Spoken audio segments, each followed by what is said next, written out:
Welcome to Camp Constitution Radio with your host, Hal Shurtleff. This show is heard on WBCQ The Planet every Monday night at 7:30 p.m. Eastern Standard Time, and it's rebroadcast. I think it's usually on Thursdays at 7 p.m. Eastern Standard Time. You can also hear this show on Podomatic.com. Just punch in Camp Constitution, and these shows will pop up. We usually upload the shows as soon as we can, usually after a few days after they're aired. And you can also visit our YouTube channel, Camp Constitution, and find many of our radio shows archived, as well as other activities, our classes at our family camp, and activities around the year. It is brought to you by Camp Constitution, which, among all things, runs a week-long family camp. We have a speakers bureau, a publishing arm, a radio show, and many other things. So visit our website, campconstitution.net. This year's camp is coming right up, August 5th to the 11th. This is the week-long camp in the Berkshires of Massachusetts, and you can get information by visiting our website. Also, we have a weekend camp in central coastal Maine, September 14th to the 16th, and you can contact us for that. We have a guest on the line. I want to welcome Dan Wos. I hope I'm pronouncing it right. W-O-S. Wos? Yeah, it's close. It's Dan Wos. How are you, Hal? Wos. Oh, good. I'm very well, thank you. Well, I had a privilege of meeting you at the 5th Annual Flag Day Second Amendment Rally in Belchertown, but my good friend Ed Clemens told me he had heard you speak a little bit before that up by your neck of the woods. So, Dan, I read your bio. It says that you collect Corvettes, you're a musician, and I said that at one point you were not in favor of the right to keep bear arms. So, and before that, I want to also mention that he's the author. Dan is the author of two books, Good Guns, Bad Guys 1, and and then you have a second part 2, Good Guns, Bad Guys Part 2. That's correct. Yes, Good Gun, Bad Guy 1 and 2. It's been a huge success so far. I've been really happy with the response that I've been getting from the books. And yes, I have an infatuation with Corvettes. I can't help it. How many do you own? Well, right now I only have a few, but I've had probably over 20, 25 of them. Oh, over the course of time, right? Yeah. Well, they're a nice-looking car, I tell you. I had time, I'd tell you my sad '68 Mercedes-Benz story, but I won't go into that some other time. But anyway, I was reading the bio. It said that at one point you were not necessarily in favor of the right to keep bear arms. Is that true? Well, that's true. I like to say, there was a certain time in my life when I was hanging with the wrong crowd, and it wasn't people doing drugs. It wasn't people robbing banks. It was liberal anti-gunners. And what happens is, when you surround yourself with, we ultimately are a product of our environment, and we have to be very careful what. That's true. Who we hang out with and what information we take in, because a lot of it, on the anti-gun side of the conversation, it's a lot of fake propaganda rhetoric and just misleading information. And unfortunately, I got caught up in some of that stuff when I was in my 20s. But the good news is, my dad took me out hunting and target shooting when I was a kid, so I had familiarity with guns. So I knew logically that they weren't these dangerous, scary things that the left wanted me to believe. So eventually, logic took over, and logic prevailed over the angry rhetoric from the anti-gun side. So ultimately, I developed a solid pro-gun stance. And not to mention, I'll mention real quickly, I also had an incident in my life where I felt like I was unable to protect myself and my wife in this one particular situation, which I talk about in the book. And it was in that moment that I had kind of a moment of clarity and realized how important it is, and the responsibility I have as a man, as a husband, as a father, to protect myself and my family. So in that moment, everything changed for me. That's interesting. I know that everybody has an epiphany. In some cases, it's just the argument is the logical argument. I think a lot of the people who are anti-gun, really self-defense is really a better word to put it. It's based on an emotional argument. They see some terrible carnage. They see 5 people shot at a newspaper headquarters, or some students, and they say, "Oh my goodness, it's those terrible guns. If they weren't so available, this would never happen. If we had more laws, this would never happen." And you point out to these folks, well, wait a minute now, guns were a whole lot more available 10, 20, 30, 40 years ago. And I give a few personal experiences. When I got out of the Army in 1980, I live in Boston, Massachusetts, not exactly a bastion of conservatism, and hasn't been. Right. And I went to the police headquarters in downtown Boston and applied for my permit. And a few days later, I got it, no problem. And I went to the downtown Boston Woolworths, and they had a nice big gun case. And I bought myself a Ruger's 22 rifle, and I don't know, 200 or 300 rounds of ammunition. And it's a 10-round magazine, not a clip, but a magazine. Right. And I went on the subway, and of course I didn't lock and load and walk down the street with it, but I put it in a bag and went on my way. I didn't shoot anybody. And that 22 rifle, it's been used. I still have it. My son uses it. I use it on occasions, and it hasn't never in all the years it's been here. It's actually right by my bed here at my home. It's never jumped out and shot anybody or shot. And we used to live across the street from a school. It never jumped out and shot. I thought guns were violent. What That's happened? right. How did your gun not shoot anybody?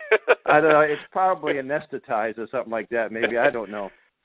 Well, it's a great story, because what happened, within the past, I don't know how many, 10, 20 years, is the anti-gun radicals have really been working hard at changing the narrative. And one thing that they do, well, actually 2 things they do. They use fear and hate, the 2 emotions that they will use against people. They will use people's own fear and hate to work in their favor, to support their anti-gun agenda. They will keep people as fearful as possible of guns. This is because they don't want them going to the range. They don't want them learning. They don't want people to get the real truth and the real knowledge about guns, because the truth is, once they go to the range, even if you're an anti-gunner, once you go spend a day at the range, you leave with a smile on your face. You had the greatest time in the world. And exactly, it's undeniable. And anti-gunners, it happens all the time, but the radicals don't want that to happen. So they will use every tactic they can to keep people scared of guns, which is why they use all their propaganda and rhetoric. And I go into all that stuff in detail in my book. Another thing that they'll use is they'll use anger and hatred. They will help people develop anger and hatred toward gun owners. Or pro-gun organizations too. Exactly, and that's a great point, because that's part of it too. When I say gun owners, I mean gun owners and the NRA and Gun Owners of America and Second Amendment Foundation, all these groups. Yeah. Exactly. So, and what they do is they want people who don't know any better to believe that gun owners are recklessly and intentionally putting everyone in danger. And it couldn't be further from the truth. And making lots of money, too, at it, right? Yeah, because typically people on the left who don't like guns don't like capitalism. That's so they right. use that one. They use that one as well. And or at least they don't like people having their own money. So they like to take that from people who have money and give it to people who don't, which is a terrible habit to get into. But anyway, that's another whole story. So well, it's interesting. A fresh story is right in the smoke hadn't cleared yet in this newspaper office in Maryland, and already it was Trump's rhetoric that brought to this. Not Maxine Waters' rhetoric. It's Trump's rhetoric. Then they discovered, this guy had a beef with this paper since 2011. It's not something that, I'm a Trumpite. I'm going to go out and shoot liberals or shoot a newspaper or fake news. Nothing like that. He had a personal gripe. Sadly, he was obviously, don't know this because sometimes we jump to conclusions. We might say automatically this guy was probably on the psychotropic. Don't know that for a fact, but usually that's the case. And I've never heard any of these anti-gun types say, let's blame it on Big Pharma. They have no trouble blaming the addiction problem on Big Pharma, which in some cases they're correct. But when it comes to all of the shootings in the schools, the fellow in the church down in Texas, and many others, I think the fellow in Las Vegas, there's always been some type of psychotropic drug that these people are under influence, which in some cases causes these types of angry, violent outbursts. Yeah, it's a real thing, and it's starting to come to the surface now. And we're starting to see a little bit more and more people talking about pharmaceutical drugs and how they affect the way people act in our society. You know, not only people who are on them, but what happens when they get off them, whether they get off them accidentally or on purpose or whatever. It's a huge topic, and it's very in depth, and I'm waiting now for our society to kind of become more aware of that. It's going to be a big thing, and I feel like it's starting to that story is starting to break a little bit. That's the important. We can't expect the corporate media to break the story, but it's folks like you and what we do at Camp Constitution and all the good folks that were at this rally, all the different organizations, Oath Keepers, and many, many others. That it's our job. And with enough of us doing this, the mass media can't ignore it for too long. Well, let's talk about your two books. You mentioned some specific instances of where these people are, these anti-Second Amendment, anti-gun. And by the way, I always like to point out that every state constitution, all 50 states, has strong wording when it comes to the right to keep and bear arms. So we shouldn't just say Second Amendment because, let's face it, the Second Amendment didn't give us that right. We already had that before there was a Second Amendment. And then if you look at all the state constitutions, in some cases, I think it's Pennsylvania, the right to keep and bear arms shall not be questioned. I mean, how strongly can you get?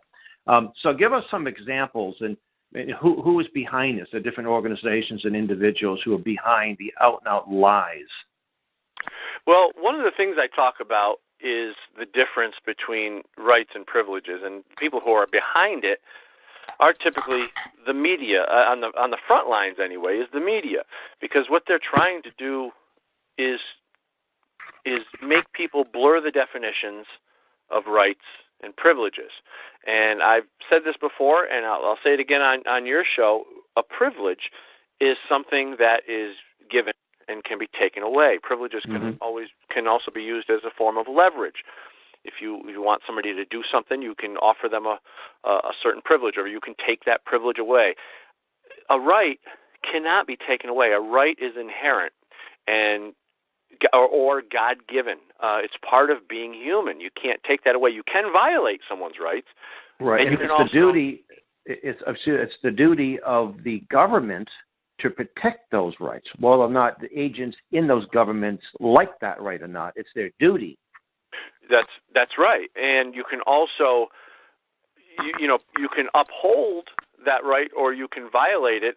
And in our Bill of Rights, it clearly states, these are rights being laid out for the government to recognize that these are the rights of the people, and don't mistake that. So what happens in society, our media and the politicians who want control tend to convince people that, well, rights aren't really rights. They're more like privileges. Mm-hmm. And this is why we have people who can say with a straight face, I support your right to keep and bear arms, but I think we need common sense gun restrictions. Mm-hmm. And I always say you can't do both those two things. You can't support my right to keep and bear while simultaneously restricting my right to keep and bear. But people are saying this because they believe it. They don't see the difference. They see rights as privileges. Mm-hmm. Something that's bestowed. And of course the word common sense. Well, all the gun owners I know are very common, sensible people. And they act in accordance with common sense when it comes to their handguns or their rifles. They don't put a rifle on a handgun where the little 5-year-old can get to it unless he's training him how to use it. And then there are a lot of little young people that have learned this type of range discipline and respect of that gun at a very young age. So I don't see, the average gun owner, just throwing the gun in the front seat of the car. It goes for, run to the store for something. There's a loaded gun around the wrong people. They use common sense. I remember shooting. I was in Ohio, and we went to this fellow's farm, and he had a range on his farm, and we were having a great time. And there was serious range discipline. Nobody's drinking. I mean, they could have opened a few beers. They don't do that.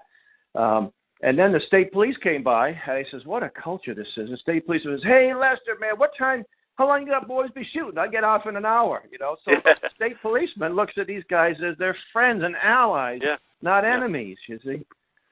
So I said, oh, what a world, what a different culture from the Northeast, at least, in the big cities. Well, you mentioned, we talked about common sense, and the reason they put that term common sense in there is to guilt people, gun owners, to go along with whatever, law or restriction or regulation they're pushing that particular month, whether it's bump stocks or whatever. They'll say gun show loopholes, right? Gun show loopholes, whatever universal background checks, whatever they're talking about, magazine capacities. They'll use common sense because who doesn't want to be seen as having common sense? I mean, we all want to think that we have common sense, and we don't want to be viewed otherwise. So they'll use common sense as leverage over good people to get them to conform to whatever it is that they're saying is common sense. So it's just a form of leverage. In other words, it would be common sense to restrict our magazine capacity to 7 rounds. Well, geez, if I go against that and say, hell no, it makes no sense to me, and it doesn't solve any problems. If I say that, their goal is to make me look like I don't have common sense because I didn't go along with whatever they're pushing. That's the dirty part of their propaganda and of their strategies and their tactics, and it's just one of many little strategies that they'll use. And like I said, I lay a lot of that stuff out in the book and explain to people what it means when they say this and how it affects us psychologically. Because these things have a psychological impact on people and changes the way we think about guns, whether it's the term gun violence or assault weapon or Wild West or any of those crazy terms that they like to use. Yes. So isn't that a great one? I love the one about Wild West because the Wild West wasn't nearly as wild as the south side of Chicago on a given weekend because it was. I mean, Hollywood gives us this really an inaccurate historical depiction of the Wild West. A couple of gunmen come in town and all the people run into their stores in fear, and then the sheriff has to show up and he's corrupt, and then the cavalry has to come in. It didn't quite work that way. I forget, it was a gangster. Was it Bugsy Siegel? One of those gangsters. He ended up living in Israel or going to Israel, and he said something like, an armed society is a polite society. You're living out in the Wild West, you probably are pretty proficient with that firearm. And I might be quick on the draw, but 2 or 3, you're going to you're going to hit me. So I don't know how influential. There may have been some examples of that, but it was relatively, there wasn't a lot of guns shooting going. In fact, you'll see some of these movies where the sheriff comes in and takes the guns from the people, and you get the guns when you leave town, if you recall some of those. So they were gun-free zones, right? Well, they want you to think. They want you to think that there's that they're going to be shootouts, in the grocery, in the produce section in the grocery store. An armed society is a polite society, and manners are good when one may have to back up his acts with his life. That was a Robert Heinlein quote. Oh, yeah. So, hey, an armed society is a polite society has meaning there, and when the bad guy knows that the good guy can take care of himself, he's less likely to act out in a bad way and create destruction and hurt people. Go ahead. I mentioned this. I interviewed a gentleman just last week on the subject, similar topic, and James Jagger, whom I think you met. Yes. And I don't know if there's a clear-cut statistic, although I'd love to see it. It'd probably take a while to compile. But if you took out, they say that we're the most, or one of the top murder capital of the world, which is not the case, but we're on a scale of 1 to 10, we're somewhere there. But if you were to take out certain cities like Los Angeles, Detroit, Washington, D.C., Chicago, New York, if you took those numbers off the statistic chart, we'd be one of the safest countries in the world. Well, I'll tell you, I'll give you those statistics exactly. There are approximately 30,000 gun-related deaths in the country. Now, you got to keep in mind, 19,500 of those are suicide. And there about 4,500 of those are law enforcement related, which means good guys killing bad guys. Mm-hmm. A very small portion, 900, are accidental discharge, and only 5,100 are actually homicides.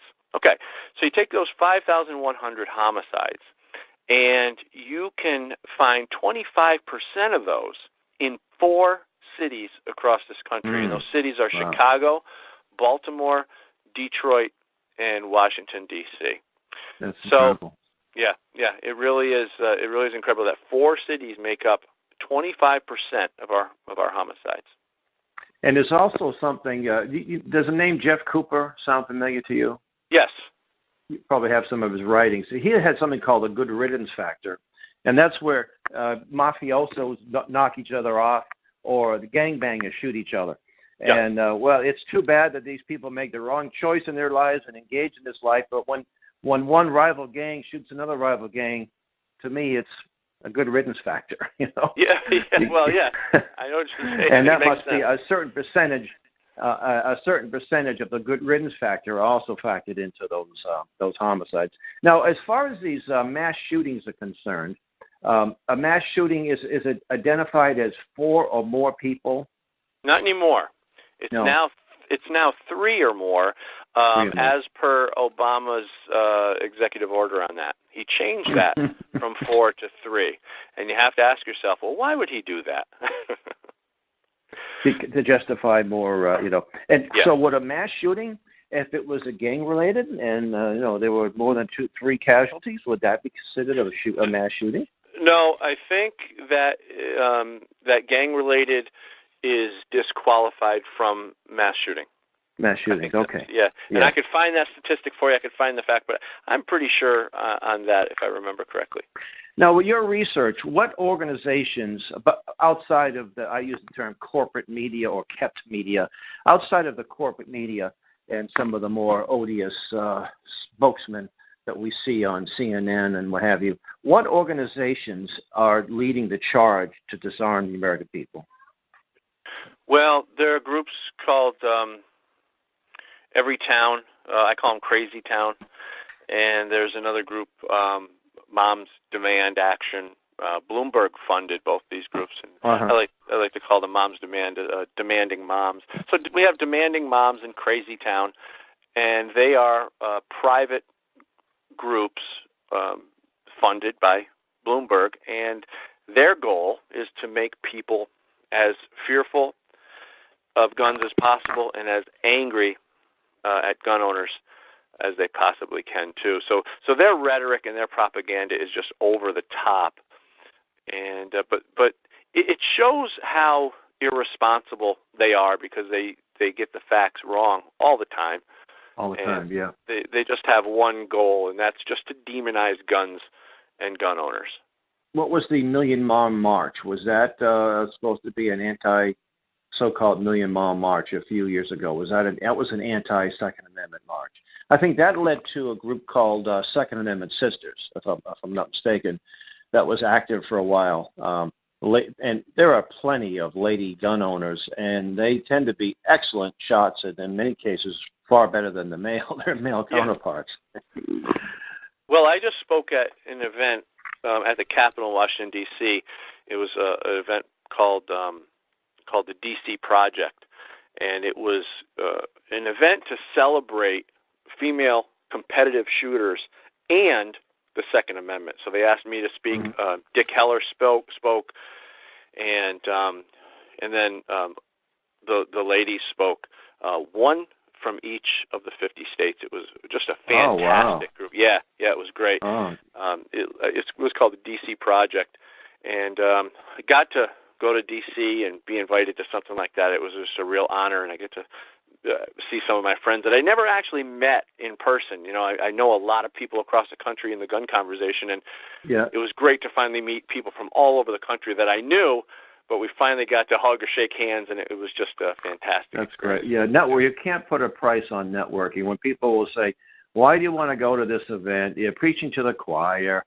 You got to pay $20 to, so at least cover their cost, because you're networking with people. I met you. I got a chance to meet James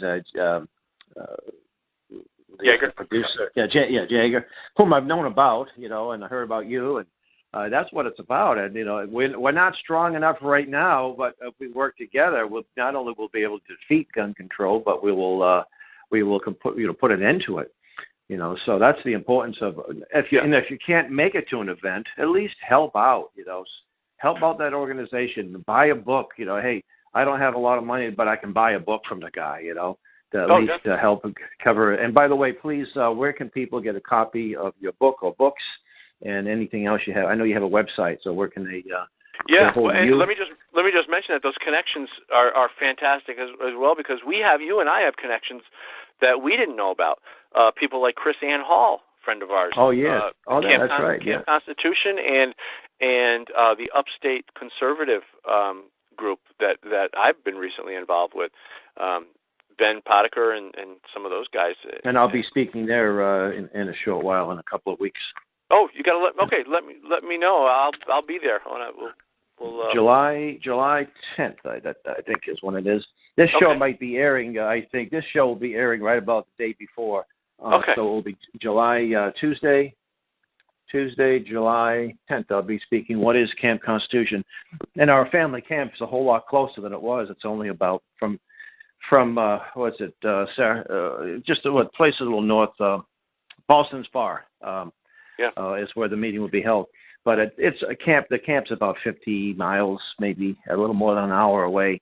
So I'm hoping to get some people, some families and young people involved in that area, which I'm familiar with, by the way. I know a lot of people out there. So anyway, so we got 3 minutes left. Let's let the listeners know where they can get a hold of you and your excellent books. Well, my books are Good Gun, Bad Guy, Behind the Lies of the Anti-Gun Radical, where I talk about the strategies and tactics of anti-gunners and unveil and uncover a lot of their propaganda and their rhetoric, and I give people kind of an insight as to what's going on with the anti-gun radicals. Good Gun, Bad Guy 2, Destroying the Anti-Gun Narrative, is more talks about the media and how the media manipulates the conversation, the narrative, and the landscape, and it gives a lot of insightful views on what's really going on and how people are getting confused and conditioned to believe that guns are bad and gun owners are bad as well, which is none of it's true. But anyway, so I give the insight on that stuff. So Good Gun, Bad Guy and Good Gun, Bad Guy 2, you can go to goodgunbadguy.net or goodgunbadguy.com or search Good Gun, Bad Guy on Amazon. All right, well, that's great. And I think we have our camp schedule is pretty full, but God willing, next year we'd like to have you as one of the instructors if you're available, and also probably host you. So we'll stay in touch. Maybe host during the course of the year, host a few of your speaking engagements here in New England, where they're at least in Massachusetts. I mean, Maine and New Hampshire and Vermont, they're a little more saner when it comes to the gun issue. So with that, folks, looks like our time is up. I want to thank you for listening. You've been listening to Camp Constitution Radio on WBCQ The Planet. And Dan, thanks a lot for being a guest, and we'll see you down the road. God bless. Thanks so much, Hal. We'll talk soon. Bye-bye.